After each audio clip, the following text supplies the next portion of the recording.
Hello, I'm Lauren Taylor. This is Iran War Today, our daily briefing bringing you up to date with all you need to know on day 65 of the US-Israel war with Iran. Let's start with some of today's key developments. Iran says the US will be forced to choose between an impossible military operation or a bad deal, as President Trump indicates plans to reject the latest peace offer. The Israeli military issues new evacuation warnings in southern Lebanon for villages beyond the area it occupies. The British government announces plans to make it easier for airlines to cancel flights if they face fuel shortages because of the war in Iran.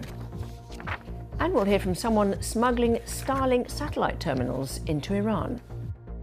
We have sent over a dozen, and we are actively looking for other ways to smuggle in more. Let's start with the situation with Iran and the US. The intelligence arm of Iran's Revolutionary Guard says the United States will be forced to choose between an impossible military operation or a bad deal. In a statement, the Iranian Revolutionary Guard Corps says the decision-making space for the United States is limited. Donald Trump, though, says Iran hasn't yet paid a large enough price, as he expects to dismiss their latest peace offer. On a post on social media, President Trump wrote, "I will soon be reviewing the plan that Iran has just sent to us, but can't imagine that it would be acceptable in that they have not yet paid a big enough price for what they've done to humanity and the world over the last 47 years.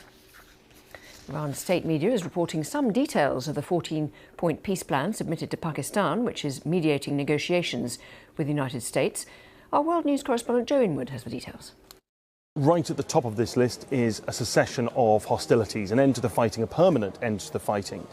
They also are asking for compensation for some of the damage that's been done to their country by this war to be paid for by the Americans and presumably by the Israelis as well. There has been a huge amount of damage done to the economy and to the infrastructure of Iran, and I think they want some money back for that.